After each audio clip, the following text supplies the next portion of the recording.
जय हिंद दोस्तों, ज्ञान बिंदु डेली टेस्ट सीरीज में स्वागत करते हैं। दोस्तों, आज के टेस्ट की बात किया जाए, 56 नंबर आप टेस्ट देख रहे हैं और इससे पहले आपने टेस्ट नहीं देखे होंगे तो प्लेलिस्ट बना होगा ज्ञान बिंदु डेली टेस्ट सीरीज का, आप जाकर देख लीजिएगा। क्योंकि आपके आने वाले बिहार दरोगा बीपीएससी के लिए अति महत्वपूर्ण यह क्वेश्चन है। चलिए बात करते हैं, पहला क्वेश्चन के साथ शुरुआत करते हैं। पहला क्वेश्चन पूछ रहा है कि निम्नलिखित में से किस साहित्य की रचना गुप्त काल में नहीं हुआ है। तो मुद्रा राक्षस के हुआ है, नीतिसार का हुआ है, योगाचार का हुआ है, लेकिन कथा सप्तशती का ये जो है गुप्त काल का ये साहित्य काल नहीं है। इस प्रकार डी नंबर ऑप्शन बिल्कुल गलत जवाब है। चलिए बात करते हैं, इसमें स्टेटमेंट दिया गया, कथन दिया गया है।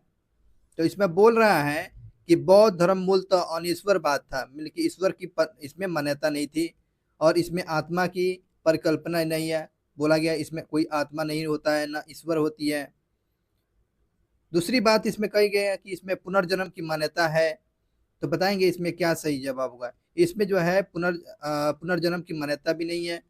और इसमें पहली बात ये है, पहला ही स्टेटमेंट बिल्कुल सही है, आपको ए नंबर ऑप्शन बिल्कुल सही जवाब है। नेक्स्ट क्वेश्चन की बात करते हैं। देखिएगा, मिलान करने के लिए दिया गया है। चलिए सूची 1 और सूची 2 से मिलाते हैं। तो सबसे पहले पूछ रहा है कि ऋग्वेद, तो ऋग्वेद हो जाएगा आपको देवताओं की स्तुति के लिए, देवताओं की स्तुति के लिए है। उसके बाद 2 का हो जाएगा सामवेद, हो जाएगा गायन के लिए, हो जाता है गायन के लिए।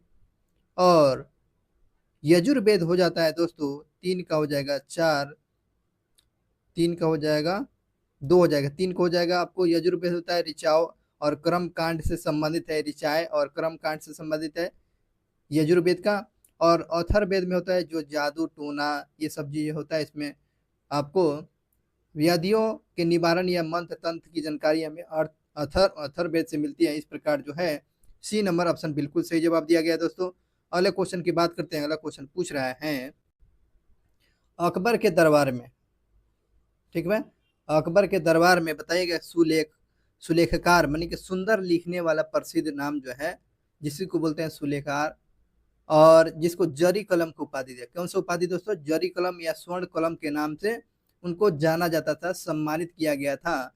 तो बताइए उनका नाम क्या था। तो इसका सही जवाब दोस्तों होगा मोहम्मद हुसैन को जरी कलम या स्वर्ण कलम के नाम से जाना जाता था, जो अकबर के दरबार में रहता था। अकबर के दरबार में, आपको सी नंबर आंसर बिल्कुल सही है। मोहम्मद गोरी का अंतिम विजय अभियान किस जाति के विरोध में था? मोहम्मद गोरी का अंतिम विजय जो है किस जाति के विरोध में था? 5 के सही जवाब होगा आपको खोखरों के विरोध में, खोखरो जाति के विरोध में मोहम्मद गोरी का अंतिम विजय यात्रा खोखरों के विरोध में था। निम्नलिखित में से बताना है कि बहमनी राज्य के शासक दक्कन का नीरो किसको बोला गया है? चलिए बताइए, तो दक्कन का नीरो किसको कहा जाता है? दक्कन का नीरो आप तो जानते हैं हुमायूं शाह को बोला जाता है। दक्कन का नीरो आपको हुमायूं शाह को दक्कन का नीरो बोला गया है। बी नंबर ऑप्शन बिल्कुल सही है। चलिए 7वें नंबर के क्वेश्चन की बात करते हैं दोस्तों। आचार्य नरेंद्र देव तथा जयप्रकाश नारायण कांग्रेस समाजवादी पार्टी की स्थापना जब किए गए थे तो उस समय वाइस राय कौन था?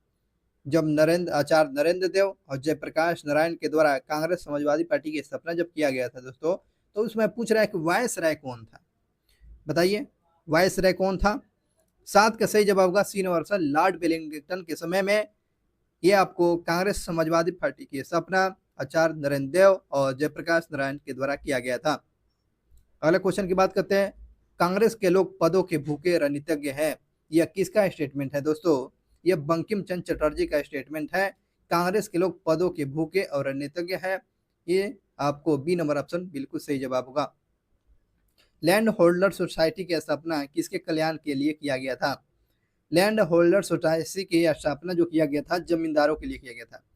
लैंड होल्डर सोसाइटी की स्थापना किसके कल्याण करने के लिए किया गया था?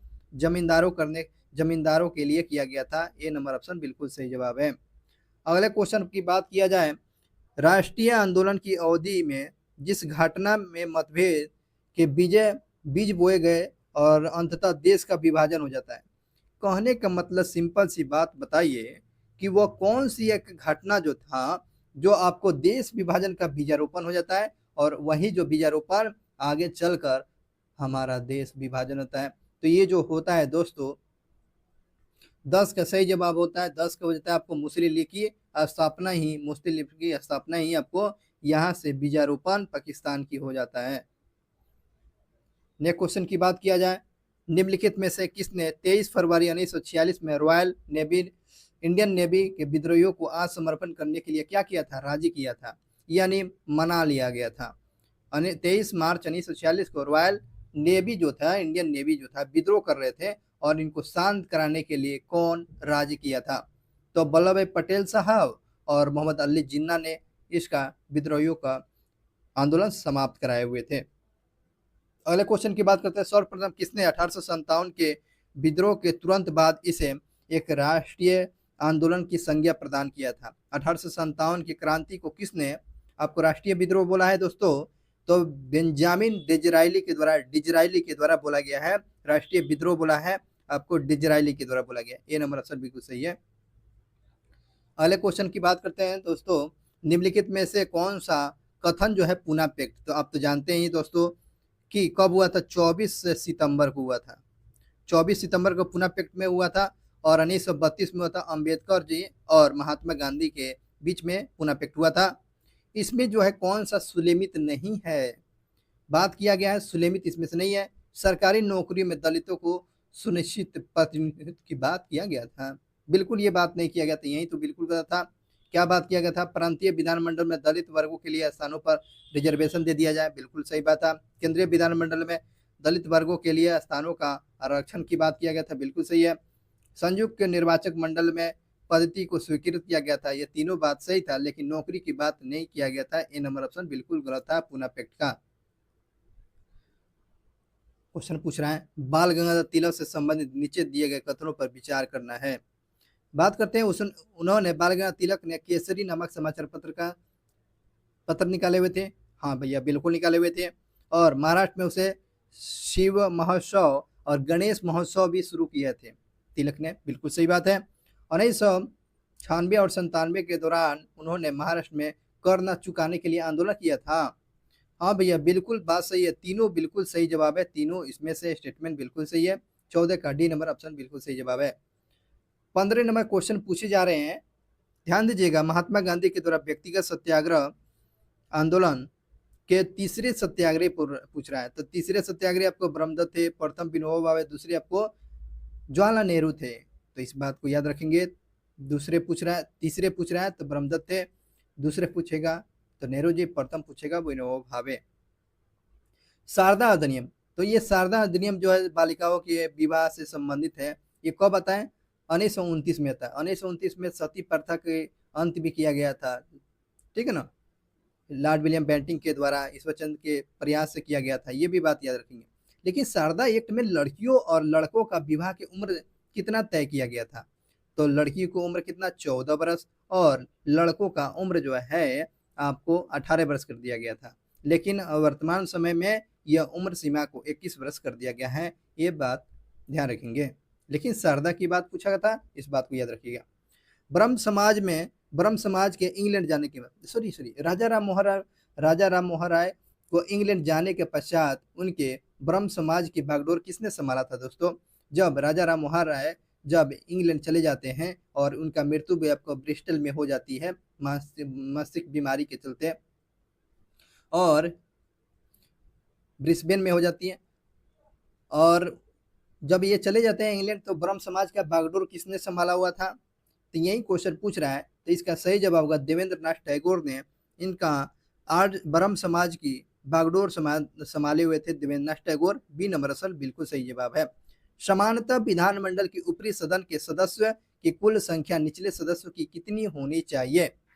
तो 1/3 होनी चाहिए। इसमें बात करते हैं, देखते हैं क्या है। 18 का देखते हैं, 18 का 1/3 का 1/3 यहाँ पर दिया गया, बिल्कुल बी नंबर ऑप्शन सही जवाब है। बी नंबर ऑप्शन बिल्कुल सही जवाब है दोस्तों। अनेस की बात किया जाए, क्वेश्चन नंबर देखेंगे, कंप्यूटर का मुख्य पटल क्या कहलाता है? कंप्यूटर का मुख्य पटल क्या कहलाता है? आप तो भली बात ही जानते हैं, मदरबोर्ड कहलाता है, मदरबोर्ड कहलाता है। एक्सरे सीरीज जो है किस स्थान पर सिस्टम यूनिट से जुड़े हुए रहते हैं? एक्सरे सीरीज जो है आपको सिस्टम के यूनिट से जुड़े रहते हैं उसको क्या कहा जाता है? तो 20 का हो जाएगा पोर्ट कहा जाता है। किसको क्या बोलते हैं? जो सिस्टम के साथ जुड़ा रहता है उसको बोलेंगे पोर्ट कहा जाता है। आपको B number option A number option बिल्कुल सही जवाब है। भारतीय संविधान के आर्टिकल 21 राइट माने कि आपको जीवन देने का अधिकार देता है, राइट टू लाइफ। तो आपको आर्टिकल 21 जो है किसके विरुद्ध संरक्षण प्रदान करता है? तो चलिए बात करते हैं, इसमें कार्यपालिका और विधायिका दोनों के विरुद्ध में ये काम करता है। और 20 और आर्टिकल 21 जो है जब आपातकाल लगता है तो ये खत्म नहीं होता है भाई। तो बताइए 20 जो है आपको 20 आर्टिकल में बताता है आपको 5 साल का सजा है तो आपको या कैदी है तो आपको रिहाई कर दिया जाएगा? बिल्कुल नहीं ना। तो इस प्रकार जो है आपको इस पर लागू नहीं होता है। और 21 जो है आपको जीवन जीने का अधिकार दिया गया है। तो जब आपातकाल लगे तो जीवन जीने का अधिकार छीन लिया जाएगा? ऐसा थोड़ी ही है। तो ये आपको 21 20 और 21 जो है आर्टिकल जब आपातकाल लगता है तो इस पर लागू नहीं होता है, जो अक्सर अक्सर आपसे एग्जाम में पूछे जाते हैं। अगले क्वेश्चन की बात किया जाए, अगला क्वेश्चन पूछ रहा है कि निम्नलिखित में से वह कौन सा नीति निषेध तत्व सिद्धांत नहीं है? चलिए बताइए इसमें नीति निषेध तत्व सिद्धांत नहीं है। 22 की बात किया जाए, इसमें सार्वजनिक संपत्ति की सुरक्षा और हिंसा से दूर रखना, ये बिल्कुल हम लोग कहाँ पढ़े हुए थे, नहीं था। और अंतर्राष्ट्रीय संधि आपको एक आर्टिकल 51 में दिया गया है। और 0 से लेकर 6 वर्ष के लिए बच्चों को निःशुल्क शिक्षा की बात किया गया। और गोवध आपको आर्टिकल जो 47 में किया गया है, ये भी बात याद रखेंगे, ये डीपीएसपी का भाग है। लेकिन सार्वजनिक संपत्ति के जो सुरक्षा की बात कहाँ किया गया? नहीं किया गया। अगले क्वेश्चन की बात करते हैं दोस्तों, निम्नलिखित में से वो कौन सा मामला उच्चतम न्यायालय के मूल अधिकारिता की श्रेणी में नहीं आता है? उच्चतम न्यायालय के मूल अधिकारिता की श्रेणी में क्या नहीं आता है? 23 का सही जवाब आप सोचिए। आपको अंतर्राज्यीय जल विवाद जो है आपको यह उच्चतम न्यायालय के मूल अधिकार क्षेत्र में नहीं आता है। अंतर्राज्यीय जल विवाद बिल्कुल नहीं आता है। राष्ट्रपति के चुनाव आ जाता है, 2 या 2 से अधिक राज्य के विवादों का भारत सरकार या राज्य सरकार के विवाद आता है, लेकिन अंतर्राज्यीय जल परिषद का जो विवाद आगा नहीं जाता है। अगले क्वेश्चन की बात करते हैं, निम्नलिखित में से वह कौन सा मामला जो है, ये तो क्वेश्चन हो चुका था। अब 24 की बात किया जाए, योजना आयोग में सर्वाधिक प्रभावित कौन था? योजना आयोग में सर्वाधिक प्रभावित होता है, क्या प्रभावित होता है? तो 24 का सही जवाब आप बताएंगे, ये हो जाएगा वित्त आयोग जो होगा दोस्तों। सबसे ज्यादा प्रभावित आपको वित्त आयोग होता है दोस्तों। क्या होता है? योजना आयोग में वित्त आयोग सबसे ज्यादा प्रभावित होता है। डी नंबर ऑप्शन बिल्कुल सही जवाब। अगले क्वेश्चन की बात करते हैं, व्यक्ति, निगम अथवा अधीनस्थ अधिकरण जिस कार्य को करने के लिए आबद्ध है और उस कार्य को करने के लिए जारी करने वाले रीट को क्या कहा जाएगा? चलिए बताइए, इसका सही जवाब होगा दोस्तों परमादेश कहा जाएगा। क्या बोलेंगे? परमादेश कहा जाता है, यानी हम आदेश देते हैं, इसी को परमादेश बोलते हैं। तो ये आपको बी नंबर ऑप्शन सही जवाब है। उपराष्ट्रपति अपने मत का प्रयोग कब करेगा? ऐसा सिचुएशन जब आ जाता है जब मतदान जब बराबर की स्थिति में होती है तो निर्णायक मत उपराष्ट्रपति अपना देगा। चलिए अगले क्वेश्चन की बात किया जाए। अगला क्वेश्चन पूछ रहा है कि भारतीय संविधान के अनुसार भारत के राष्ट्रपति का यह कर्तव्य है कि वे निम्नलिखित में से किसको या किनको सदन के पटल पर रखवाएगा? तो बताइए क्या रखवाता है? सदन के पटल पर ये रखवाने का काम करता है। 27 का बताएंगे, ये जो हो जाएगा दोस्तों संघ वित्त आयोग की सिफारिश को रखवाता है संसद के पटल पर, बिल्कुल बात सही है। और बात किया जाए लोक लेखा समिति के प्रतिवेदन को, ये लोक लेखा समिति के प्रतिवेदन को नहीं रखा जाता है, ये आपको नहीं होगा। बात कहते हैं नियंत्रण महालेखा परिषद का प्रतिवेदन का रखवाता है। और बात किया जाए राष्ट्रीय अनुसूचित जाति आयोग के प्रतिवेदन को, ये रखवाने का काम करता है, ठीक है ना, राष्ट्रपति का काम होता है। इस प्रकार जो है 1, 3 और 4 सही जवाब है। सी नंबर ऑप्शन बिल्कुल सही जवाब है दोस्तों। अगले क्वेश्चन की बात किया जाए कि संसदीय समिति का गठन का उद्देश्य क्या होता है? संसदीय समिति का गठन का उद्देश्य क्या होता है? इसमें बात करते हैं विधि निर्माण की प्रक्रिया को तेज करना, हाँ बिल्कुल सही जवाब है। तकनीकी और उलझे हुए विधेयकों पर विशेष रूप से विचार किया जाए, हाँ भैया बिल्कुल सही बात है। और बात किया जाए दोस्तों कि संसद के दोनों सदस्यों दोनों सदनों के द्वारा विचार करने के पूर्व विधेयक का परीक्षण कर लेना चाहिए। यह तीनों बिल्कुल बात सही है। उपयुक्त में से तीनों सही जवाब है, उपयुक्त में से सभी सही जवाब है। अगले क्वेश्चन की बात किया जाए, संविधान के किस अनुच्छेद में लोक सेवा का संरक्षण की प्रदान किया गया? लोक सेवा को संरक्षण प्रदान किया गया है, तो इसका सही जवाब होगा बी नंबर ऑप्शन है एक 311। लोक सेवाओं को संरक्षण प्रदान किया गया 311 आर्टिकल को। निम्नलिखित में से किसे विश्व का कहवा पथ कहा जाता है? विश्व का कहवा पथ किसको बोला जाता है? तो आपको ए नंबर ऑप्शन जो सही जवाब है सेंट्रोस को बोला जाता है। विश्व का कहवा पथ किसको बोलिएगा? सेंट्रोस को बोलिएगा, याद रखिएगा, जो ब्राजील में पड़ता है। कहाँ पड़ता है दोस्तों? ये ब्राजील में पड़ता है।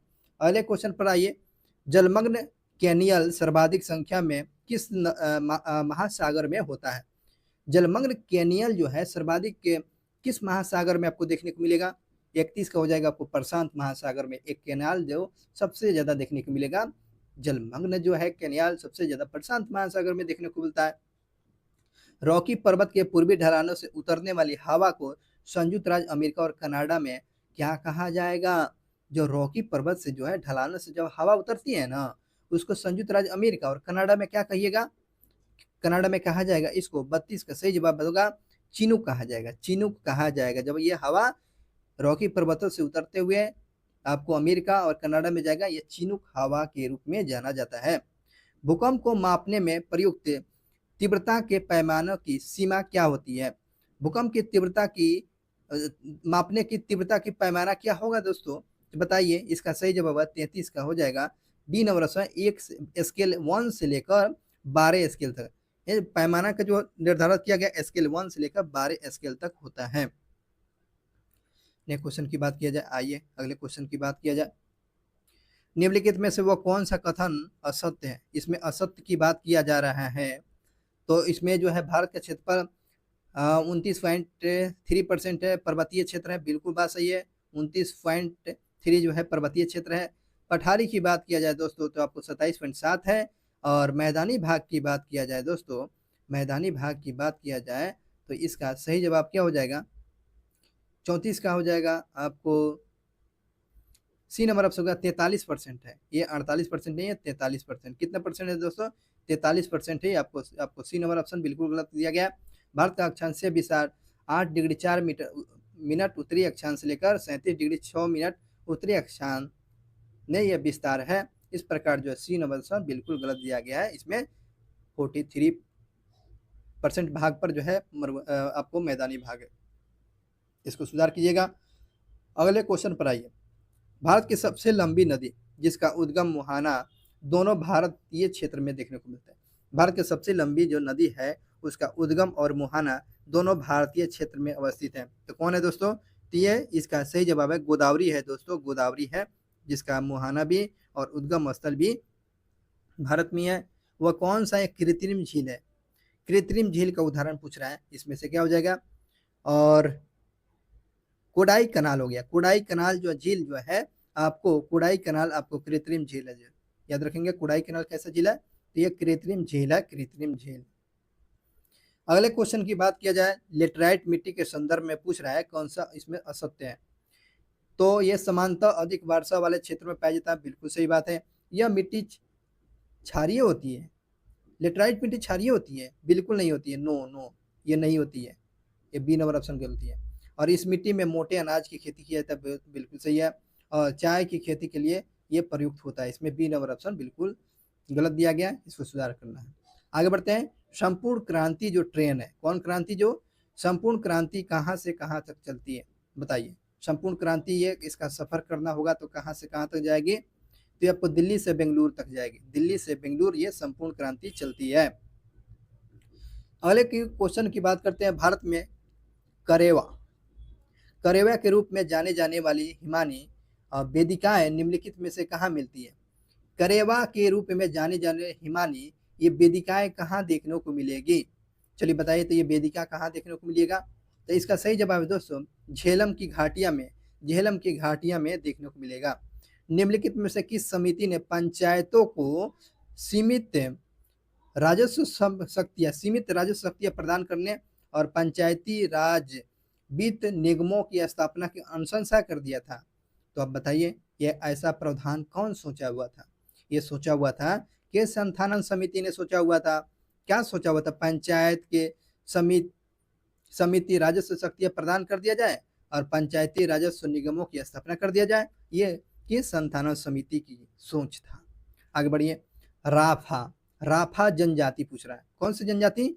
राफा जनजाति आपको पाया जाता है, आपको असम में पाया जाता है। राफा जनजाति पूछेगा तो आप असम याद रखिएगा। राफा ये असम का है।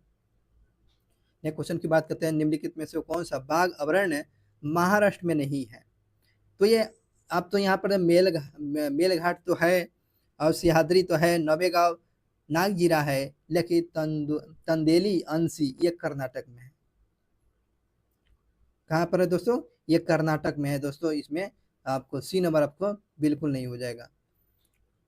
चलिए अगले क्वेश्चन की बात किया जाए। अगला क्वेश्चन पूछ रहा है, इसमें क्वेश्चन एक और है, नीचे दिया गया है कि भारत में राष्ट्रीय पशु विरासत पूछ रहा है। राष्ट्रीय धरोहर पशु पूछ रहा है। राष्ट्रीय धरोहर पशु कौन है? राष्ट्रीय धरोहर पशु ये जो है हाथी है। कौन है दोस्तों? राष्ट्रीय धरोहर पशु पूछेगा तो हाथी है, और राष्ट्रीय पशु पूछेगा तो बाघ है। धरोहर में जाएगा तो आपको हाथी याद रखिएगा। अब वॉलीबॉल में प्रत्येक टीम में खिलाड़ियों की संख्या कितनी होती है? वॉलीबॉल में पूछ रहा है। तो वॉलीबॉल में कितना होता है दोस्तों? तो 6 होता है। वॉलीबॉल में 6 प्लेयर होते हैं, कबड्डी में 7 होते हैं, खो खो में 9 होता है। तो ये बात आप याद रखेंगे। क्वेश्चन पूछ रहा है अंतर्राष्ट्रीय पर्वत दिवस कब मनाया जाता है? तो 11 दिसंबर को मनाया जाता है ना। ये 29 जुलाई को आपको 29 जुलाई को आपको कौन सा दिवस में बाघ दिवस के रूप में मनाते हैं। उसके बाद 11 जुलाई को जनसंख्या दिवस के रूप में मनाते हैं। तो इस बात को याद रखेंगे। तो यहाँ पर पूछ रहा है दोस्तों अंतर्राष्ट्रीय पर्वत दिवस पूछ रहा है तो 11 दिसंबर को मनाया जाता है। 11 दिसंबर को मनाया जाता है। अगले क्वेश्चन की बात किया जाए, भारत में लोकायुक्त की स्थापना का सुझाव किसने दिया था? लोकायुक्त पूछ रहा है। लोकायुक्त की स्थापना का सुझाव किसने दिया था? बताइए। इसमें जो लोकायुक्त की स्थापना की बात इसमें से कोई नहीं दिया था। लोकायुक्त की जो है स्थापना की बात कोई नहीं किया था। इसमें डी नंबर ऑप्शन था। नेक्स्ट क्वेश्चन की बात करते हैं। दोलन करते समय दोलन के गोला का वेग शून्य हो जाता है। दोलन करते समय दोलक के वेग क्या हो जाएगा? शून्य हो जाता है। तो बताइए कैसे हो जाता है? तो इसका सही जवाब होगा बी नंबर ऑप्शन, दोनों महत्तम विस्थापन बिंदु पर। तो दोनों महत्तम विस्थापन बिंदु पर हो जाता है। आपको बी नंबर ऑप्शन सही है। रेडियो के द्वारा उत्पादित ध्वनि डैश से बढ़ती है। रेडियो के द्वारा उत्पादित ध्वनि डैश के द्वारा बढ़ती है। तो 48 के सही जवाब का ए नंबर, आयाम के द्वारा। इसको बोलते हैं फ्रीक्वेंसी के द्वारा। किसके द्वारा? फ्रीक्वेंसी के द्वारा जो है रेडियो का वॉल्यूम आवाज तेज होती है फ्रीक्वेंसी के द्वारा। अति सूक्ष्म भागों में काट देने पर चुंबक के ध्रुव की संख्या क्या हो जाएगी? कितना हो जाएगा दोस्तों? ये हो जाएगा 2 हो जाएगा। जब इस चुंबक ये को चुंबक है तो आपको उत्तरी ध्रुव दक्षिणी उत्तरी और दक्षिणी में हो गया है ना। तो उसको 2 काट दीजिएगा तो फिर से 2 हो गया ना। तो इस प्रकार जो है ध्रुव आपको 2 हो जाएगा। चलिए अगले क्वेश्चन की बात करते हैं। बिजली के बॉल में प्रकाश किसके चमकने यानी प्रकाश से उष्मा में के कारण होता है? यानी कि बिजली के बॉल में क्या लगा रहता है कि वो प्रकाश देता है और उष्मा देता है? उसमें पतला फिलामेंट लगा रहता है। कितना क्या लगता है? पतला फिलामेंट के चलते उसमें उष्मा और प्रकाश देता है। एक सीधे और लंबा प्रतिबिंब उसके द्वारा बनाया जा सकता है। एक सीधा और लंबा प्रतिबिंब किसके द्वारा बनाया जा सकता है? किसके द्वारा बनाया जाएगा? 51 का नंबर पूछ रहा है आपको जो है केवल समतल के द्वारा। एक सीधा और एक बड़ा प्रतिबिंब किसके द्वारा? समतल दर्पण के द्वारा। समतल दर्पण के प्लेन दर्पण के द्वारा। अगले क्वेश्चन की बात करिए। रेफ्रिजरेटर में खाद्य पदार्थ को ताजा रखने के लिए कितना डिग्री का टेम्परेचर रखना है? आपके घरों में जो रेफ्रिजरेटर है तो उसमें देखिएगा 4 डिग्री का टेम्परेचर रहता है। कितने डिग्री का? 4 डिग्री पर जो होता है आपको बैक्टीरिया और सब्जी का कोई हानि नहीं होता है, नहीं पनपता है 4 डिग्री पर। आगे बढ़िए।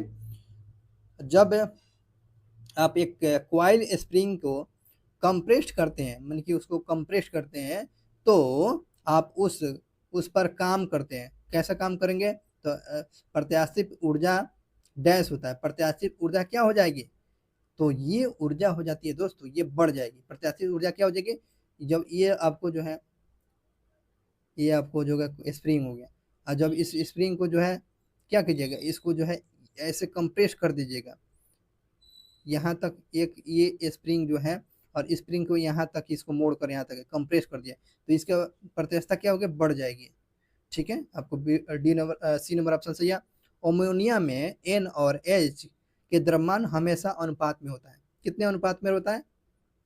तो ये अनुपात में होता है, सी नंबर ऑप्शन है 14:3 के अनुपात में, 14:3 के अनुपात में रहता है। सी नंबर ऑप्शन बिल्कुल सही जवाब है।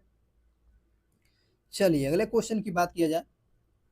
समानता लौण रसोई में उपयोग किए जाने के अतिरिक्त जो है किसके निर्माण में कच्चे माल के रूप में उपयोग किया जाता है? बताइए किसका उपयोग किया जाता है? धौन सोडा का, है ना, रसोई में धौन सोडा का और बेकिंग सोडा का प्रयोग करते हैं। ये आपको नमक के रूप में किसका? धौन सोडा का भी प्रयोग करते हैं, बेकिंग सोडा का। इस प्रकार से दोस्तों 1 और 3 आपको सी नंबर ऑप्शन बिल्कुल सही जवाब है। इनमें से किस विलियम का पीएच मान सबसे कम होता है? तो आपको टमाटर का पीएच मान होता है जिसमें टार्टरिक अम्ल पाया जाता है, आपको टमाटर में क्या 4.4 रहता है, 4.4, 4.44 आपको टमाटर का पीएच मान रहता है। तो इस बात को याद रखेंगे, इसमें टमाटर बिल्कुल सही जवाब है। अगले क्वेश्चन पर आइए। टमाटर का रस हो गया, और बात किया जाए तत्व ए बी सी डी तथा ई परमाणु क्रमांक क्रमशः 9, 11, 17, 12 तथा 13 है, तो तत्व का कौन सा युग्म समान समूह से संबंधित है? कौन सा समूह समान संबंधित से तत्व सही होगा? तो इसका सही जवाब होगा 57 का ए और सी बिल्कुल सही जवाब है। ए और सी बिल्कुल सही जवाब है। अगले बढ़िए। आवर्त में बाएं से दाएं की ओर जाने पर धात्विक गुण क्या होगा? इसमें धात्विक के गुण पूछ रहा है, बाएं से दाहिने दाएं की तरफ जाइए, तो धात्विक गुण क्या होगा? 58 का हो जाएगा, ये जो था घट जाता है। धात्विक गुण आपको बाएं से दाएं की तरफ जाइए तो क्या होगा दोस्तों? ये आपको घट जाता है। क्या होता है? घट जाता है, धात्विक गुण घट जाता है। नेक्स्ट क्वेश्चन की बात करते हैं। निम्नलिखित में से वो कौन सा कार्बन का संयुक्त रूप नहीं है? बताइए, कार्बन का संयुक्त रूप नहीं है। तो चौक कहाँ का कार्बन इसमें रहता है? देखते हैं ना, चौक दीवालों पर लिखा था, ये कार्बन का कहाँ से हो गया? हीरा हो गया? नहीं, इसमें जो है मार्बल। 59 का 59 का हो जाएगा, बी नंबर ऑप्शन दे रहा है। ये इसमें जो है चौक तो हो जाएगा, ठीक है ना, और हीरा भी है दोस्तों, डोलामाइट भी है, लेकिन मार्बल नहीं है। मार्बल बिल्कुल नहीं है दोस्तों, मार्बल बिल्कुल नहीं है। इसमें बी नंबर ऑप्शन सुधार कर लीजिएगा। निम्नलिखित में से कौन सा व्यक्ति ने स्वास्थ्य पर दीर्घकालीन प्रभाव डाला है? स्वास्थ्य पर जो सबसे ज्यादा दीर्घकालीन प्रभाव डालता है, 60 का हो जाएगा, सी नंबर का तंबाकू चबाना, तंबाकू खाना। आपको 31 मई को तंबाकू दिवस मनाते हैं। और बात किया जाए दोस्तों, विश्व में सबसे तंबाकू उत्पादक में चीन है, भारत में आपको आंध्र प्रदेश है, राजमुंद्री जो है तंबाकू शोध संस्थान वहीं पर है। आगे बढ़िए। माउथ कैंसर तंबाकू से होता है। इंसुलिन में निम्नलिखित में से वो कौन से धातु मौजूद रहता है? बताइए, इंसुलिन में कौन सी धातु मौजूद रहता है? तो इसमें जस्ता मौजूद रहता है, जेडन मौजूद रहता है। इंसुलिन में कौन सा धातु मौजूद रहता है? तो जस्ता रहता है। निम्नलिखित में से बा तत्व जिसको एपिडर्मिक्स बोलते हैं, एपिडर्मिस में का कौन सा कार्य नहीं है? बताइए, इसमें एपिडर्मिस का बात त्वचा का काम नहीं है। 62 का बताएंगे, 62 का हो जाएगा सी नंबर, जल का संवहन करना, ये एपिडर्मिस का काम नहीं है, फ्लोएम का काम होगा। ये सब चीज याद रखिएगा। प्रतिकूल परिस्थिति से बचाव करना, गैसीय विनिमय करना, वाष्पोत्सर्जन करना। जल तो आपको जल तो जाइलम के द्वारा लिया जाता है, ये बात याद रखेंगे। अगली बात किया जाए क्वेश्चन की, अमाशय का अस्तर निम्नलिखित में से किसी की उपस्थिति में एक की उपस्थिति में के कारण सुरक्षित बनाया जा सकता है, और इसमें से सही सुनिश्चित करना चुनना है। तो बताइए इसमें से क्या सुनिश्चित होगा? 63 का सी नंबर आपको सलेस्मा हो जाएगा। क्वेश्चन था, अमाशय का अस्तर निम्नलिखित में से एक की उपस्थिति के कारण सुरक्षित बना रहता है। किसके उपस्थिति के चलते आपको अमाशय जो है सुरक्षित रहता है? तो यह सलेस्मा के चलते आपको सुरक्षित रहता है, सलेस्मा के चलते। और निम्नलिखित में से क्या अंडप में उपस्थित होता है? क्या अंडप में उपस्थित रहता है? 64 का बताएंगे, ये हो जाएगा आपको बीजांड जो है, बीजांड उपस्थित रहता है। क्या होता है? बीजांड उपस्थित रहता है। बी नंबर ऑप्शन बिल्कुल सही जवाब है। और ग्रीन ब्लड किसको बोलते हैं? ग्रीन ब्लड पूछ रहा है, ग्रीन ब्लड किसको बुलाता है दोस्तों? बताइए, ग्रीन ब्लड आपको किसको बोलिएगा? तो इसका 65 हो जाएगा, गेहूं के छोटे पौधों को ग्रीन ब्लड बोलते हैं। ग्रीन ब्लड किसको बोलेगा? तो गेहूं के छोटे पौधों को ग्रीन ब्लड कहा जाता है। अति महत्वपूर्ण क्वेश्चन था। चलिए अगले क्वेश्चन की बात करते हैं। फ्लोएम, फ्लोएम में पाए जाने वाले निर्जीव पदार्थ बताएं। फ्लोएम में पाए जाने वाले निर्जीव पदार्थ के नाम बताइएगा।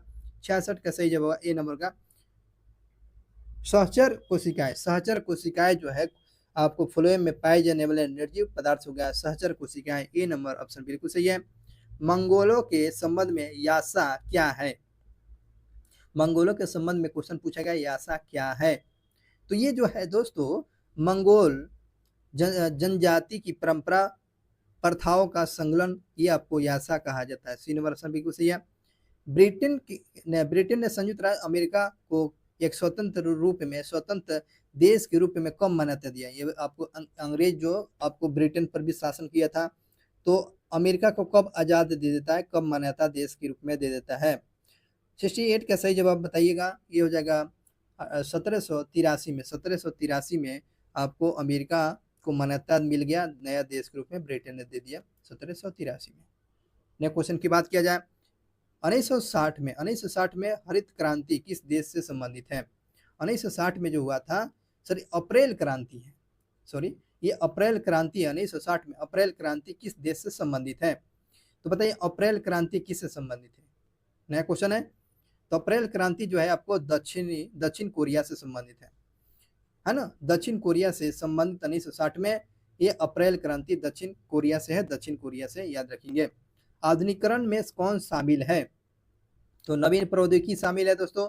सामाजिक दृष्टिकोण में परिवर्तन, इस प्रकार जो है ए और बी बिल्कुल सही जवाब है, आधुनिकीकरण में शामिल प्रक्रिया। अगले क्वेश्चन पर आइए। अगला क्वेश्चन पूछ रहा है कि आयात और निर्यात के संबंध में किस देश का निवल अर्जन शून्य हो सकता है जब, मन की उसका निवल क्या हो जाएगा? शून्य हो सकता है आयात निर्यात में। तो इसमें स्टेटमेंट दिया गया है, क्या कैसे हो सकता है बताइए। 71 का सही जवाब होगा, इसमें सी नंबर होगा।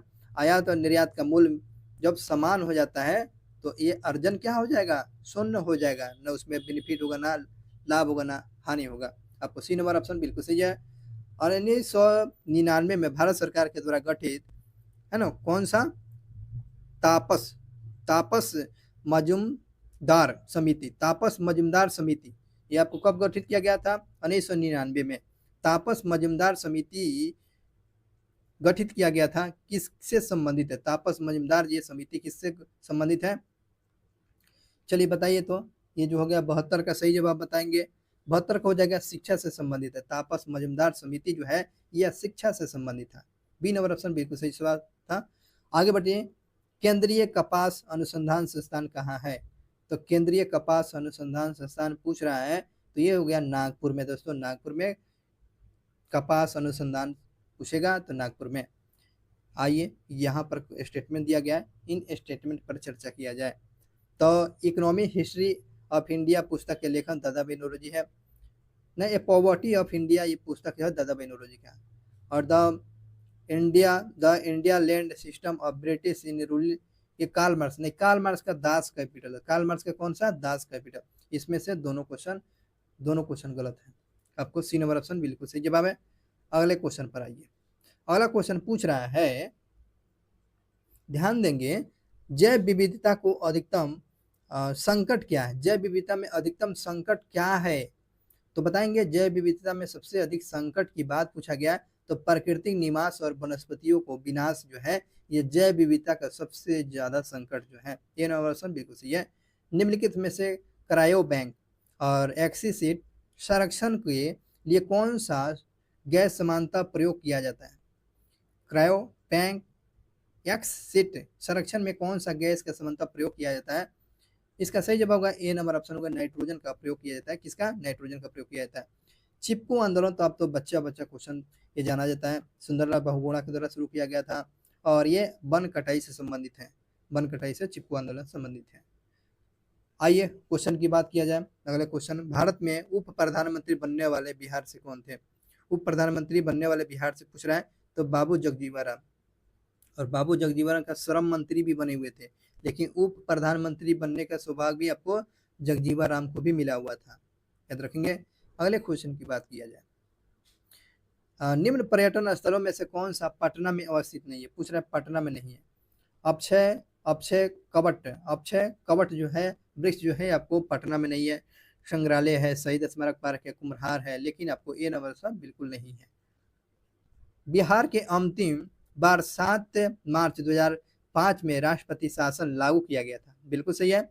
अंतिम बार जो है कब राष्ट्रपति शासन लागू किया गया बिहार में, तो ये 7 मार्च याद रखेंगे 2005 में। तो उसमें पूछ रहा है बिहार का राज्यपाल कौन थे दोस्तों, देख रहे हैं ना, ये राज्यपाल कौन से दोस्तों, तो 80 करना बताएंगे, 80 का हो जाएगा श्री बुट्टा सिंह थे। कौन थे, श्री बुट्टा सिंह। जब 2005 में राष्ट्रपति अंतिम बार लगा हुआ था तब बुट्टा सिंह राज्यपाल थे। तो आप कमेंट करके बताएंगे वर्तमान में बिहार के राज्यपाल कौन है। अगले क्वेश्चन की बात किया, सोमेश्वर श्रेणी में नदी के द्वारा निर्मित दर्रे पूछ रहा है। सोमेश्वर श्रेणी की में नदी के द्वारा निर्मित दर्रा का नाम पूछ रहा है। तो चलिए बात करते हैं, इसमें सोमेश्वर दर्रा हो गया, और भिखाना कोठरी दर्रा हो गया, उसके बाद भरदहा दर्रा हो गया। उपयुक्त में से सभी दर्रा है। सोमेश्वर पानी बिहार में है, ये पश्चिमी चंपारण में है। ये आपको बृहद हिमालय का भाग है, बृहद हिमालय का फुट हिमालय के नाम से भी जाना जाता है, ये नया हिमालय के नाम से भी जाना जाता है। आगे बढ़िए, झारखंड के सीमा को स्पर्श करने वाले बिहार के इसमें से जिला बताना है कौन सा सही क्रम है। चलिए बात करते हैं झारखंड से लगने वाला जिला। इसका सही जवाब होगा सी नंबर ऑप्शन है, रोहतास हो गया, औरंगाबाद हो गया, गया नवादा, जमुई बांका भागलपुर और कटिहार। आपको इस प्रकार जो 82 का सी नंबर ऑप्शन बिल्कुल सही जवाब है, झारखंड से लगने वाले बिहार के जिले हो गए। आगे बढ़िए, बिहार सोशलिस्ट पार्टी के औपचारिक स्थापना जो है 1934 में किया गया था। तो ये जो जगह पूछ रहा है कहाँ पर हुआ था, अंजुमन इस्लामिया हॉल पटना में किया गया था। तो बिहार में सोशलिस्ट पार्टी की जो स्थापना किया गया था 1934 में, किस हॉल में, तो अंजुमन इस्लामिया हॉल पटना में किया गया था। इसका सी नंबर ऑप्शन बिल्कुल सही था। आइए अगले क्वेश्चन पर, भारत में हिम तेंदुओं की स्थिति के अनुसार, ठीक है, हिम तेंदुओं की स्थिति के अनुसार इसमें सत्य कथन है या नहीं है। तो भारत में जंगलों के अनुसार जो है आपको बताना है। तो हिम तेंदुआ लगभग 718 है, बिल्कुल सही बात है। ये आपको जो है लद्दाख में सबसे ज़्यादा पाया जाता है, ये लद्दाख में सबसे ज़्यादा हिम तेंदुआ। और बात किया जाए दोस्तों, इसमें वैश्विक आबादी का 10 से 15% हिस्सा है। और ये सर्वेक्षण कब 2021 और 23 में प्रकाशित किया गया था, ये आपको गलत था। तो कब 2019 से आपको 2021 में पारित किया गया था, 2019 से 21 में पारित किया गया था। आपको डी नंबर ऑप्शन बिल्कुल गलत जवाब था। आइए अगले क्वेश्चन की बात की जाए, निम्नलिखित में से भारत सरकार के लाभा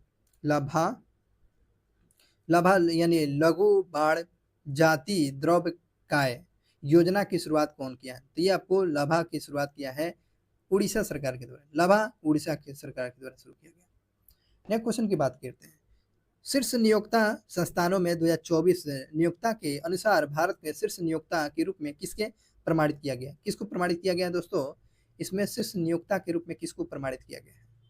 तो इसका सही जवाब है एनटीपीसी को नियुक्त किया गया, एनटीपीसी को जो है सर्वश्रेष्ठ नियोक्ता के रूप में पुरस्कृत किया गया, प्रमाणित किया गया।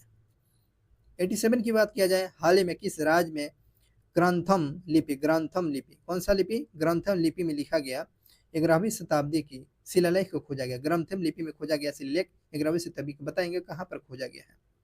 तो ऑप्शन की बात किया जाए, इसमें आप लोग देख लें, ऑप्शन में आइए इसका सही जवाब है, तो यह आपको तमिलनाडु में आपको ग्रंथम लिपि आपको 11वीं शताब्दी का शिलालेख खोजा गया तमिलनाडु में। किसका नाम था, ग्रंथम लिपि, तमिलनाडु, याद रखेंगे।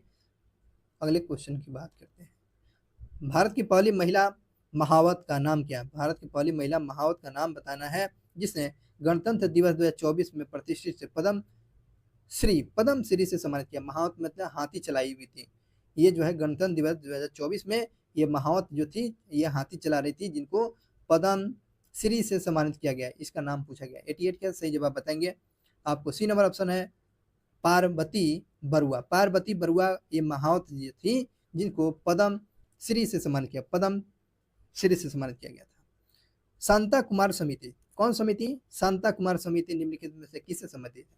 बताइए, शांता कुमार समिति किससे संबंधित है? 89 का सही जवाब होगा सी नंबर ऑप्शन है, एफसीआई के पुनर्गठन से। शांता कुमार समिति जो है आपको याद रखेंगे एफसीआई पुनर्गठन से संबंधित है। अति महत्वपूर्ण क्वेश्चन था। आइए क्वेश्चन की बात किया जाए अगले। विषुवत रेखा किन दो देशों से होकर गुजरती है? इसमें बता रहा है कि विषुवत रेखा किस देश से होकर गुजरता है। पूछ रहा है विषुवत रेखा किस देश से होकर गुजरता है। ऑप्शन इसमें दे दिया गया, सही चुनाव करना है। इसमें जो ब्राजील से होकर गुजरता है, विषुवत रेखा ब्राजील से होकर गुजरता है। बी नंबर ऑप्शन सही है। मौर्य वंश के शासन के दौरान जो है स्थानिक क्या था? मौर्य वंश के शासन के दौरान में जो है स्थानिक क्या हुआ करता था? बताएंगे। ये जो हुआ करता था जिला प्रशासक हुआ करता था। स्थानिक क्या होता था? जिला प्रशासक होता। पुनासा जलप्रपात पूछ रहा है। पुनासा जलप्रपात जो पूछ रहा है यह किस नदी पर? पुनासा जलप्रपात पूछ रहा है यह किस नदी पर है? तो ये पुनासा जलप्रपात जो है आपको चंबल नदी पर, चंबल नदी पर जो है पुनासा जलप्रपात, चंबल नदी याद रखेंगे। केंद्रीय कृषि मौसम विज्ञान केंद्र का मुख्यालय पूछ रहा है। केंद्रीय कृषि विज्ञान मौसम केंद्र का मुख्यालय पूछ रहा है। 93 का सही जवाब होगा आपको पूना में है दोस्तों। केंद्रीय मौसम विज्ञान केंद्र का मुख्यालय पूना में है दोस्तों। बी नंबर ऑप्शन बिल्कुल सही है। अगले क्वेश्चन की बात किया जाए, भारत में सबसे बड़ा मसाला उत्पादक राज्य कौन है? तो ये भी क्वेश्चन पूछने वाली बात है। या केरल सबसे ज्यादा मसाला उत्पादन करता है? केरल सबसे ज्यादा। और किस खनिज पदार्थ के भंडार को, किस खनिज पदार्थ के भंडार को उद्योग का रोटी कहा जाता है? उद्योग का रोटी किसको बोला जाता है? 95 का सही जवाब बताएंगे आपको कोयला को उद्योग का रोटी बोला जाता है ना। उद्योग का रोटी जो है आपको कोयला को बोला जाता है। 96 का क्वेश्चन की बात है, सिक्सबडी द्वीप किस खाड़ी में अवस्थित है? सिक्सबडी जो है यह द्वीप किस खाड़ी में? तो ये मैक्सिको की खाड़ी में। सिक्सबडी जो है ये आपको मैक्सिको की खाड़ी में है। ट्रिपल्स किसका एक नया फॉर्मेट प्रारूप है? ट्रिपल्स किसका नया ये फॉर्मेट जो है बताएंगे किसका प्रमुख? तो ट्रिपल्स जो है इसका सही जवाब होगा 97 का हो जाएगा। डी नंबर ऑप्शन होगा। ट्रिपल्स हो गया बैडमिंटन से संबंधित ये फॉर्मेट है ट्रिपल्स। डी नंबर ऑप्शन आप याद रखेंगे। आइए अगले क्वेश्चन की बात करते हैं। इसमें से जोड़ा गलत दिया गया है। क्या दिया गया? जोड़ा गलत दिया गया है। इसमें जो दिया बेसबॉल ये कोर्ट पर नहीं खेला जाता है, ये आपको बिल्कुल गलत दिया है। व्यायाम आपको ट्रैक पर, गोल्फ कोर्स पर, कुश्ती आपको आंकड़ा में। इस प्रकार जो है बी नंबर ऑप्शन बिल्कुल गलत दिया है।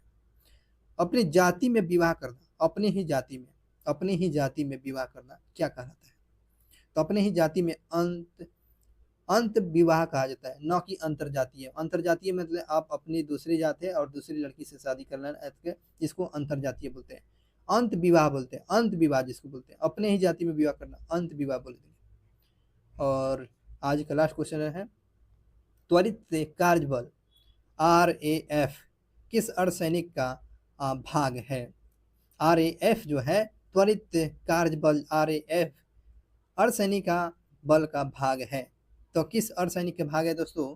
इसका सही जवाब CRPF का भाग है दोस्तों। CRPF का भाग है। इस प्रकार जो है ए नंबर ऑप्शन सही है। तो दोस्तों इस प्रकार जो है 56 नंबर आपने प्रैक्टिस सेट देख लिए। और इससे पहले आपने प्रैक्टिस सेट पहले के नहीं देखेंगे, आपको प्ले लिस्ट आपको ज्ञान बिंदु को बना दिया गया। आपके आने वाले बिहार दरोगा BPSC के लिए या कंपटीशन एग्जाम की किसी भी तैयारी कर रहे हैं उसके लिए यह महत्वपूर्ण ये क्वेश्चन था। आपको वीडियो आपको अच्छा लगा होगा तो चैनल को जरूर सब्सक्राइब करेंगे। क्यों इसलिए करना है? क्योंकि अगले दिन भी आपको पढ़ने के लिए यह मोटिवेशन मिलता रहेगा। इसी उम्मीद के साथ, इसी प्यार मोहब्बत के साथ मिलते हैं नेक्स्ट वीडियो क्लास में। तब तक के लिए अपना ख्याल रखेंगे। मिलते हैं नेक्स्ट वीडियो क्लास में। जय हिंद।